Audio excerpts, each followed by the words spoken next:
diseño de instalaciones residenciales de gas, fórmula de Paul. Aquí, como les decía, vienen algunos cursos. Ahí pueden encontrar pues pues más documentos de estos. Todo lo demás está ahí, ya lo tienen en Schoology. También hay videos en YouTube de esto. Les voy a poner ahí donde descargarlos o donde verlos. Pero no se requiere, la verdad. Y bueno, pues empezamos con esto. Cálculo de instalaciones residenciales, fórmula de Paul. Ok, la fórmula de Paul se utiliza para realizar los cálculos de instalaciones cuya precisión de medición no supera los 70 milibares. Esto estamos hablando de presión. Tal es el caso de instalaciones residenciales en cobre tipo L y acero al carbón SH40. Son dos tipos que tenemos. Y algunas instalaciones comerciales de poca longitud y baja potencia. Es donde se utiliza esto. La fórmula de Paul se puede escribir así. Esta es la famosa fórmula de Paul y es lo que vamos a ver. H igual a K, Q cuadrada, LT. En donde H, esta de aquí, representa las pérdidas de presión de gas en milibares. Y como todo lo que hemos puesto de tubería, tenemos que ver que esa pérdida no sea importante, ¿no? Q es el caudal de cada tramo en metros cúbicos por hora. Caudal. LT, esta es la longitud de cada tramo en metros. Longitud, caudal, y son las pérdidas. Y K es una constante que depende del tipo de gas y del material de instalación y del diámetro de la tubería. O sea, depende prácticamente del tubo. Entonces tenemos que las pérdidas de presión son una constante que depende del tipo de gas, del material de la instalación y del diámetro de la tubería. De qué está hecho y de qué tamaño es. Y se multiplica por la longitud y además el caudal se pone al cuadrado. En la siguiente tabla se representan las constantes. Aquí esto vamos a hablar de K para calcular las instalaciones mediante la fórmula de Paul. Y tenemos para acero, cobre tipo L, acero SCH40 y tipo L. Entonces, de esta tablita vamos a ver cuáles son de los diámetros. Aquí, por ejemplo, tenemos la gravedad específica, los diámetros de cada uno de ellos. Y lo que nomás nos interesa, bueno, pues estos diámetros, vemos cuál es el que vamos a usar y cuál es la K que tenemos. Podemos ver, por ejemplo, en este de cobre, este coeficiente va haciendo, entre más grande es el diámetro, se va haciendo más pequeño. ¿Qué quiere decir? Que la pérdida va a ser más pequeña entre más grueso sea el tubo, ¿verdad? El diámetro del tubo. Y bueno, pues eso es lógico, ¿no? Es como los cables que hemos visto, todas las instalaciones, pues es lo mismo. Y bueno, aquí van a explicar. Vamos a hacer un ejemplo y con este ejemplo pues ya va a estar más que explicado este asunto. Dice, en la figura se muestra el esquema tridimensional o un isométrico de una instalación que utilizará gas natural. Fíjense, gas natural. Ese es algo que hay que tomar en cuenta. Ese es el tipo de gas que va a estar utilizándose. Este esquema es el resultado de la vista de campo que hace el técnico instalador, el cual después de dibujar el trazado o recorrido de la red en la vista en planta de la residencia, procede a representar la tubería en 3 dimensiones. Se hace el isométrico. Y lo que podemos ver aquí es que aquí tenemos el medidor, tenemos este tubo amarillo, dice este tramo transporta todo el gas, ya que es el tramo principal. Entonces aquí tenemos 1,80 y 5,30. La longitud hasta de CM a T pues sería 1,80 más 5,30. Luego tenemos la tubería, de ahí tenemos una T de paso, que es esta de paso, porque sí pasa por aquí el gas, y esta T de 90, porque hagan de cuenta que es un codo de 90 hacia abajo, pero no es codo porque pues tiene, esta se le llama T de paso y T de 90 grados, ¿verdad? Se refiere. Entonces el tramo verde es el que va aquí a este aparato y acá va a otro aparato. Este es de la cocina, una estufa con horno y este creo que es un calentador. Entonces aquí el verde, bueno, tiene 1.20, son las puras medidas. Llega una válvula y luego llega a 40 centímetros más y 40 centímetros acá. En el tramo azul tenemos 2.50, 2.20, 1.20 y 30 centímetros con una válvula hasta este calentador. Y esta es una instalación típica. ¿Por qué así de simple? Porque realmente no utilizamos la gran cantidad de aparatos. Pues en una casa tenemos 2, 3 conexiones y mucho, ¿verdad? Y bueno, pues continuamos. Los isométricos, ya saben, se dibujan a 30 grados. Eso no tiene mayor chiste. Ustedes ya saben hacerlos.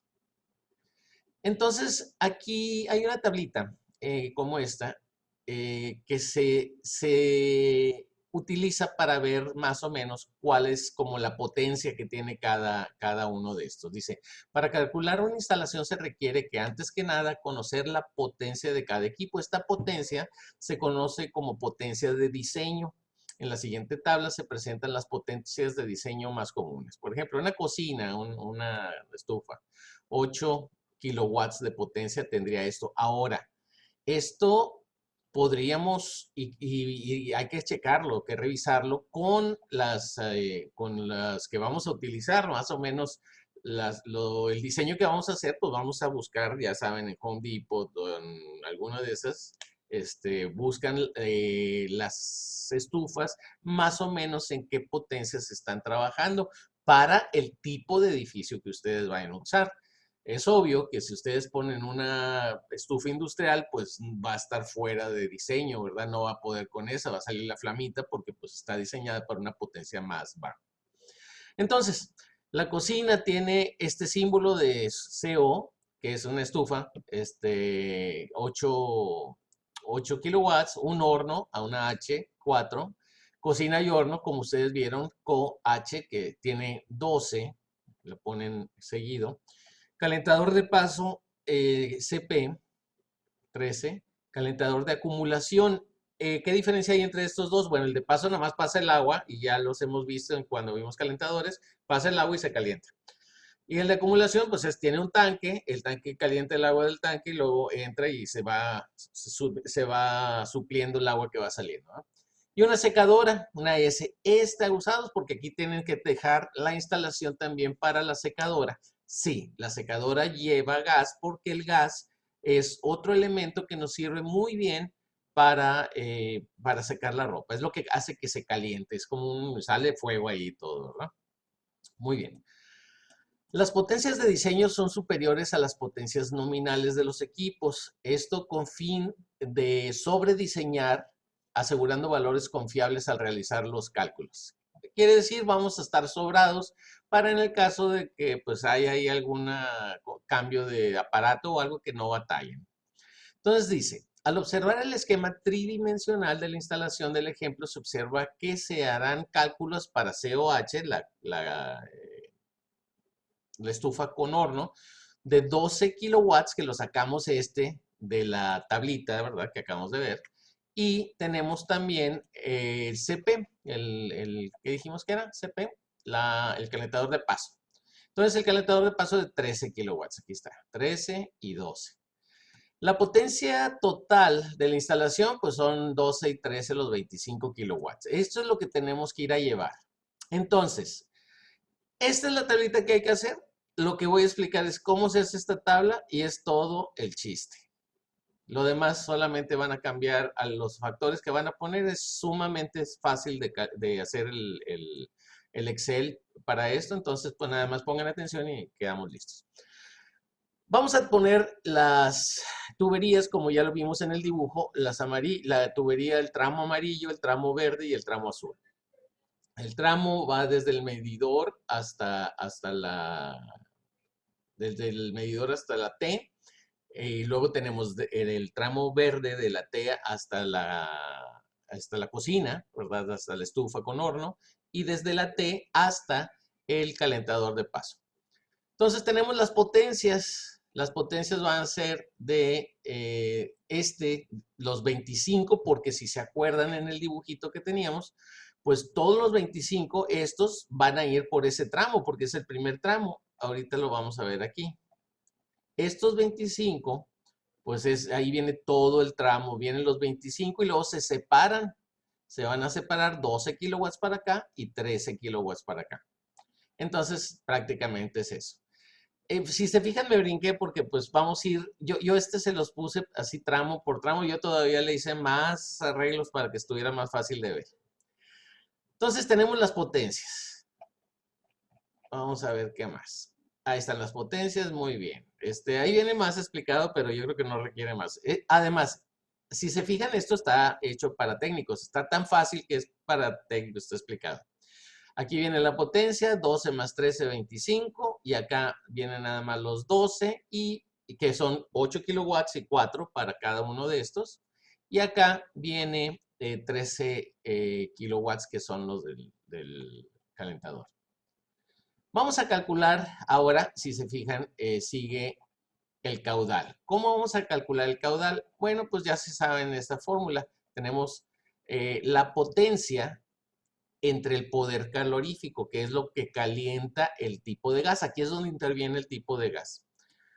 Y tenemos que las potencias son los valores de la columna 2. Esto es lo mismo. Poder calorífico superior del gas natural. O sea, si usamos gas natural, vamos a usar este número, 10.35 kilowatts por hora por metro cúbico. Si se fijan, el poder calorífico del gas natural es menos, es como el 40% del gas LP. Entonces, el poder calorífico superior, o sea, máximo del gas LP, es de 26.13 kilowatts por hora por metro cúbico. Entonces, decimos que si en este caso estamos usando gas natural, pues vamos a usar este poder calorífico y la potencia la ponemos arriba. Si nos quedaría aquí, bueno, pues aquí tendríamos los 25 para para ver el caudal del primero, tendríamos el total, serían 25 kilowatts, entre los 10.35 que obtuvimos de que es el gas natural. Y ahí está, ya tenemos Q. De aquí sacamos 2.42 y bueno, pues ahí podríamos hacer los cálculos, ¿verdad? Pues como siempre es bueno de repente, pues calcularlo, ¿verdad? Vamos a ver. Tendremos 25 entre 10.35. Ahí está. 2.42. ¿Sí? Entonces, bueno, pues ahí lo tenemos. Los demás se calculan igual. Ahora vamos a ver la longitud. Bueno, pues esa es muy obvia. La longitud va a depender de la suma de estos dos. Entonces sumamos estos dos tramos y ya lo ponemos ahí. Aquí sumamos estos tres tramos y nos va a dar 1,20 más 80, 2 metros. Y lo sumamos. Y así. ¿Cuál es la diferencia de su proyecto y este? Bueno, pues que este va a ser más largo. Este tubo de aquí va a ser más largo y si acaso van a conectar a alguna otra cosa. No tiene mayor ciencia. La longitud, bueno, esa ya dijimos que la sacamos de la suma de las medidas. Y el diámetro, bueno, pues ese vamos a escogerlo de aquí. En este caso, por ejemplo, dice, si en este caso vamos a utilizar tubería de acero. Para la tubería de acero tenemos los diámetros, que son esto de aquí, que es el que vamos a escoger, y luego vamos a ver, bueno, es el de media pulgada, diámetro exterior y diámetro interior. Para tubería de cobre, bueno, pues tenemos también estos diámetros interiores y de tipo K y tipo L. Son dos tipos de tubo. Nada más ahí es el que piden, ¿verdad? Y hay que ver, hay otros que probablemente que hagan otras compañías. Bueno, pues hay que verlos. Entonces, bueno, pues los diámetros. Vamos a escoger uno. ¿Qué sucede si no llega? O sea, vamos a utilizar el más pequeño como regla general, ¿verdad? Porque está muy cortita la distancia. ¿Qué sucede si al final llego con un H muy grande? Pues no pasa nada. Me voy y pongo el tubo el que sigue y ya es todo. No tiene chiste. Entonces, bueno, pues vamos a continuar. Dice, ya tenemos la longitud, diámetro y vamos a ver los codos. Los codos van en la columna 6 y 7. Aquí están. y pues prácticamente le contamos, ¿verdad? Contamos cuántos codos hay en la línea de este color, en la línea de este color y en la línea de este color. Cualquiera de estas los tomamos. Entonces, si se fijan, en la primera tenemos un codo de 90. Aquí está, codo de 90. Codo de 45, ninguno. Luego tenemos la T. En la T está ya, en esta, por ejemplo, la codos de 90 tenemos aquí en esta 1, 2, 3. 3 codos de 90, 0 de 45 en la verde. Y en esta azul tenemos 1, 2, 3, 4 codos de 90. 4 codos de 90. Aquí está, 4 codos. De 45 no tenemos nada. Ahora tenemos en el que sigue las T de flujo. Aquí tenemos una T de flujo así y tenemos una T de 90 así, si lo pueden ver. Entonces, bueno, aquí nos explican eso. Aquí está. Aquí no hay T de 90 y ni T de flujo porque aquí no ha llegado. Pero a partir de este punto sí, hacia acá tenemos una T y esta, pues, T de 90 le llamamos, ¿verdad? Entonces tenemos una T de 90 grados y tenemos una. Entonces le ponemos 1 ahí. Luego tenemos T de flujo. Ah, pues aquí hay T de flujo así y le ponemos una T de flujo acá. ¿Sí? Y pues ya, ese es el chiste. La T de 90 representa una caída apreciable de presión. O sea, obviamente, si ustedes están viendo las T's, si ustedes vienen aquí con una T y aquí hay una T en este punto, no es lo mismo que el flujo venga en este sentido. Aquí viene, viene, viene. Y aquí casi no lo detiene nada, si se fijan. Aquí viene y no lo detiene nada. Pero la pérdida de presión al que esté de vuelta, pues aquí sí hay una pérdida de presión. Entonces, por eso es que es diferente esta que esta. Entonces, a través del tiempo se determinó que la caída de presión a través de los codos y T se podía estandarizar en términos del diámetro. De esta forma es posible calcular la pérdida de presión de un gas en términos de la longitud. Y aquí tenemos los accesorios: codo 45, codo de 90, T de flujo de 90 o T de 90 y T de flujo.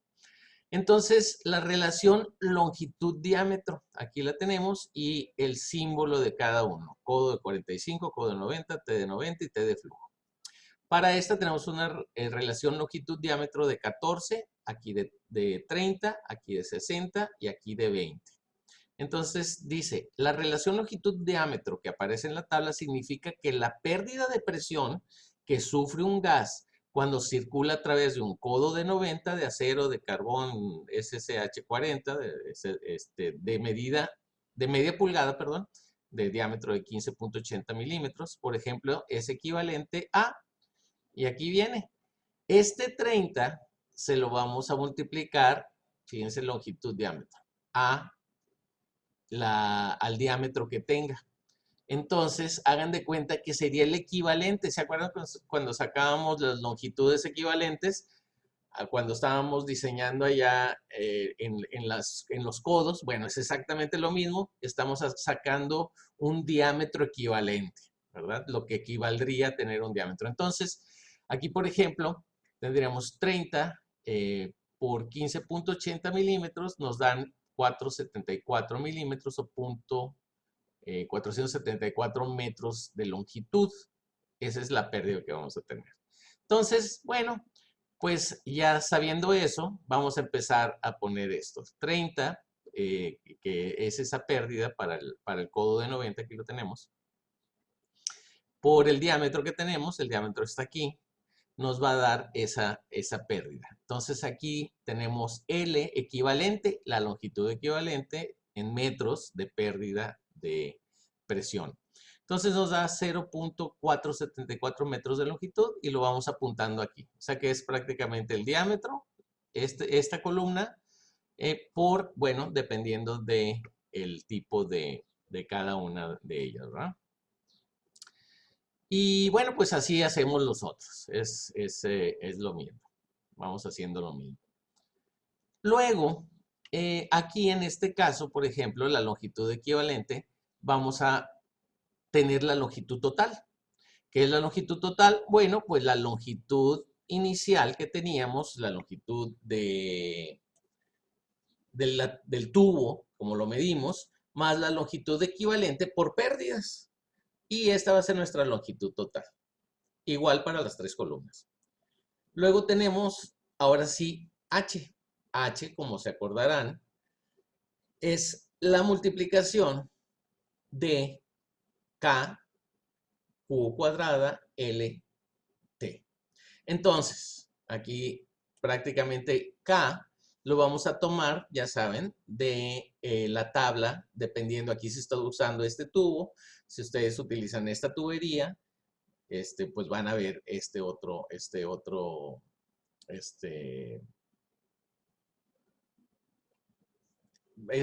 coeficiente. Ok, y aquí estamos usando la gravedad específica, esta, si no, pues usaríamos esta para el gas, para el otro tipo de gas. Bueno, entonces tenemos K, H, perdón, va a ser igual a K, que es, lo sacamos de aquí o de acá si usamos otro tipo de gas. Y si usamos otro tipo de tubo, pues usamos el de abajo, ¿verdad? Usamos estos. Que multiplica a Q. ¿Cuál es Q? Ya lo sacamos, el caudal. Aquí está el caudal. O sea que es este K por este. Incluso podrían poner una K, mira, aquí lo tenemos. K, aquí lo tenemos arriba. Este por este. Y luego dos veces, porque es al cuadrado, dos veces multiplicado por la longitud total. Y haciendo esas multiplicaciones, nos va a dar como resultado 1.07. Esa es la pérdida que vamos a tener en milibares. Aquí está. Ahora, en la última columna había un error, yo lo corregí. Pues, ¿qué vamos a hacer? Pues vamos a ir sumando. Esta es la H acumulada. Sumamos, lo ponemos directo porque es el primero. Luego más 14, acá está, más 0.32 y nos va a dar 1.53. Esta va a ser la pérdida en milibares que va a tener. Y listo.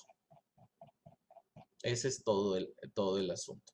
Ahora, lo único que van a hacer ustedes es revisar cuál es la pérdida máxima que hay que tener. O sea, cuál es, ya tengo mi número, ya me salió que es este, ¿verdad? 1.53. ¿Cuál es la pérdida? Nosotros vamos a tener una presión inicial y esta es una pérdida que tenemos y ustedes lo único que van a investigar, pónganlo por ahí, es cuál es la pérdida que es aceptable. ¿Qué pérdida es aceptable? Y cuando no, ¿qué hacemos? No se preocupen, si tenemos una pérdida, vamos a ver dónde se encuentra. Si se fijan, por ejemplo, aquí podemos ver que el tubo primero es el que trae más pérdida, pues este diámetro lo modifican. Y como está en Excel, pues nada más le ponen el siguiente tubo y pues prácticamente esto les va a bajar bastante. Y ese es todo el chiste, ya se diseñó todo. Y colorín colorado, este cuento se ha acabado.